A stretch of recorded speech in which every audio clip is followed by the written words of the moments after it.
Today, we're going to talk about the best foods to clean out your liver. Now, when your liver gets inflamed, it heals with scar tissue, and you can develop cirrhosis, and you can lose function and create all sorts of issues. But the liver itself is not a reservoir for toxins.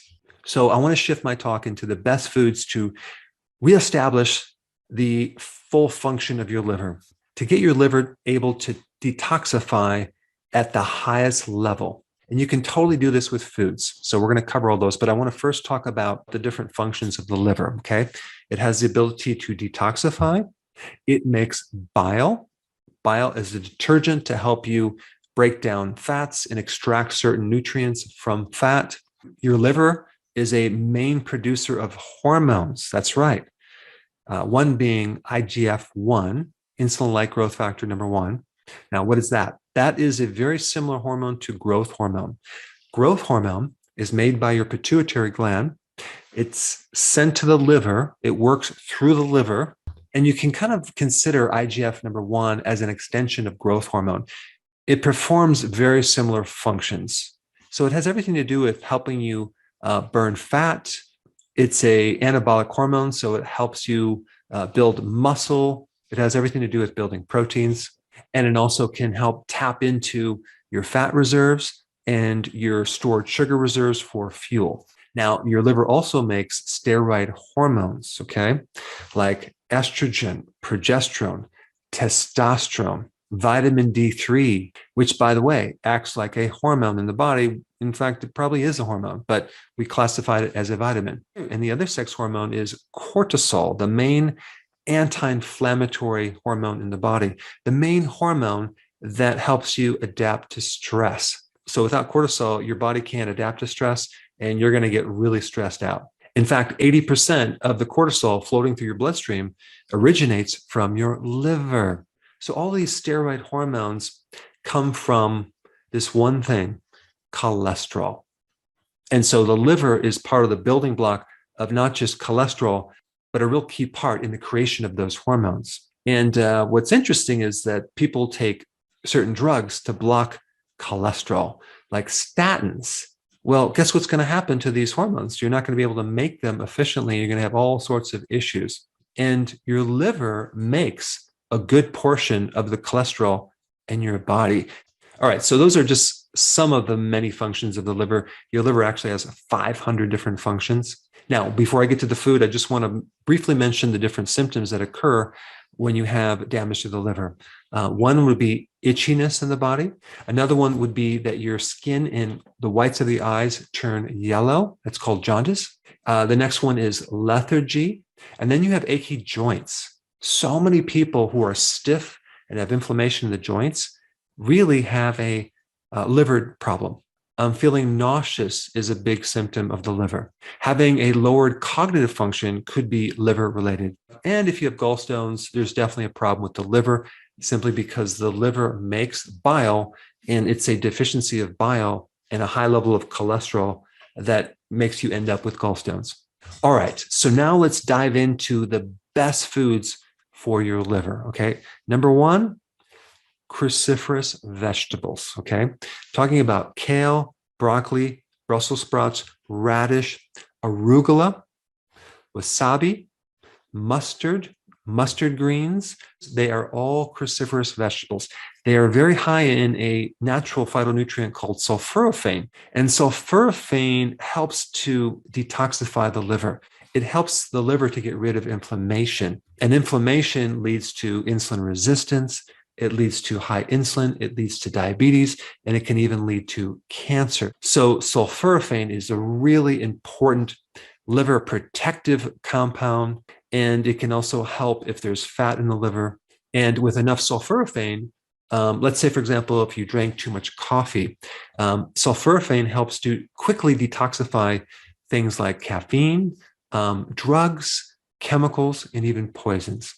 Eating cruciferous vegetables with sulforaphane can even enhance the liver to the point of having an enhanced function of the liver even 2 weeks after where you stopped eating cruciferous vegetables.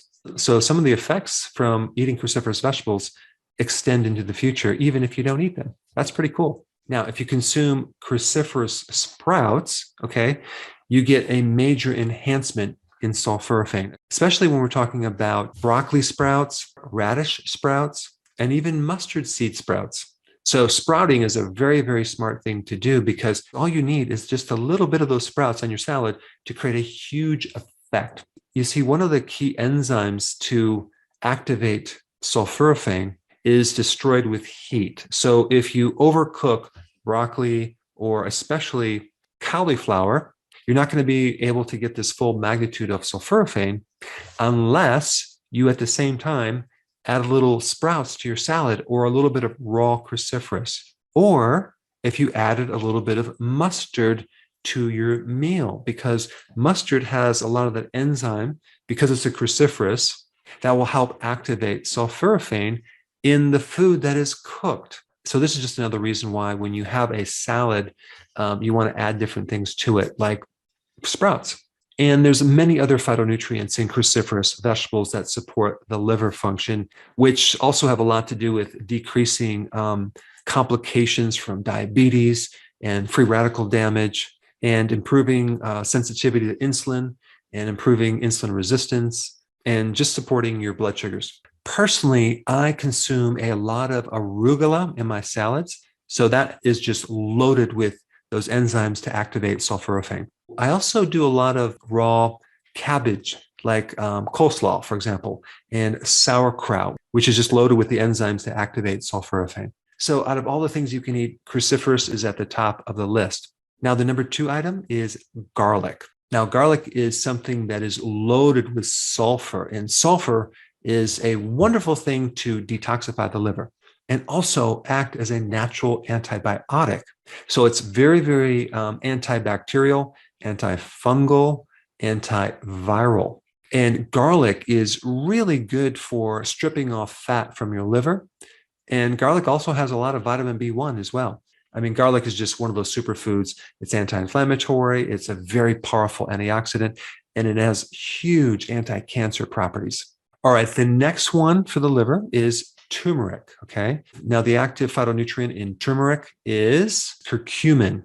Curcumin is just a powerhouse in reducing inflammation. There was someone recently who had lifelong headaches, okay?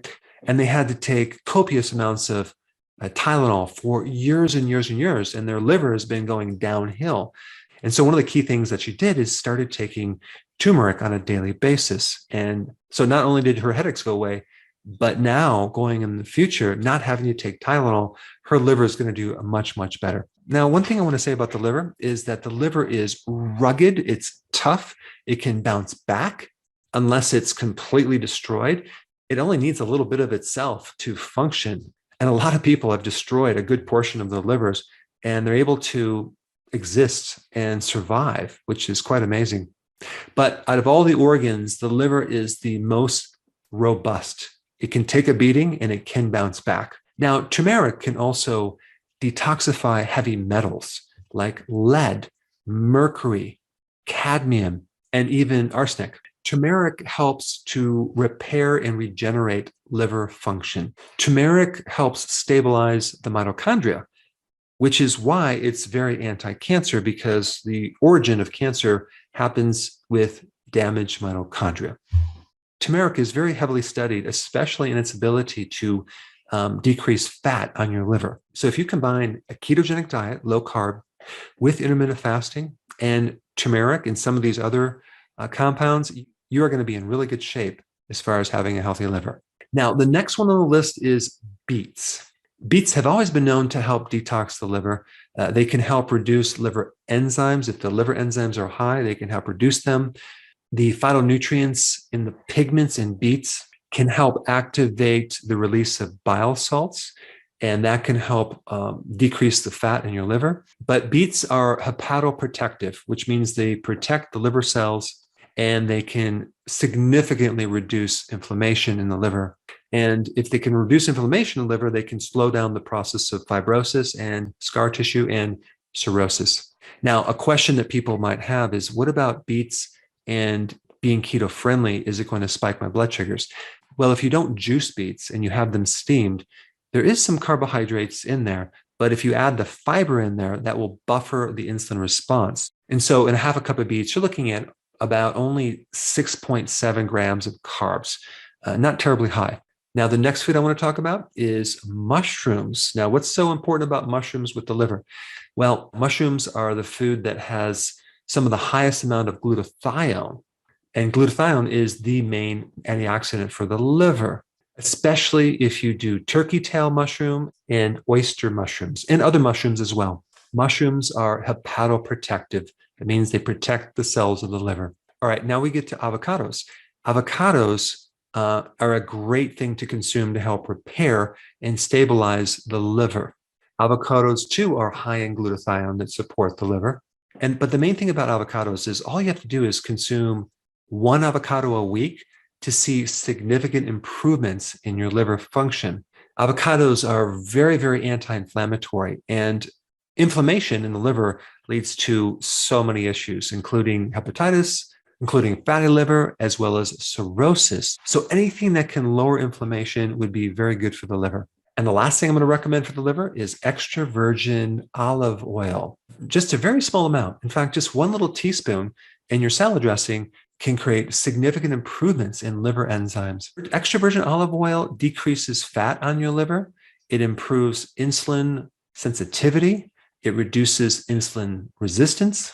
And it's a very powerful anti-inflammatory. So there you have it, the best foods to help support a healthy liver. And if you haven't seen some of my other videos on the liver, I created a playlist for you right here. Check it out.